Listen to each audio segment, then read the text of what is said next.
قربانی کے جانوروں میں عقیقہ کر سکتے ہیں. عقیقہ ایک الگ فعل ہے،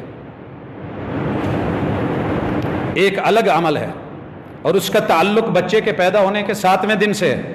اگر بچہ پیدا ہوا عید کا دن 7واں بن رہا ہے، ویلکم کیجئے ساتھ میں. لیکن یہ جو مشہور ہے کہ ایک جانور لے لیں، ماشاءاللہ 5 بیٹیاں ہیں، ایک بیٹا ہے، یا 3 بیٹے ہیں، ایک بیٹی ہے، تو آپ ایسے کر لیں 3 بیٹیوں کے 3 حصے ہو گئے، ایک بیٹے کے 2 5 ہو گئے، 2 لوگوں کو ساتھ اور قربانی میں ملا لیں. 7 نہیں میرے بھائی، معذرت کے ساتھ.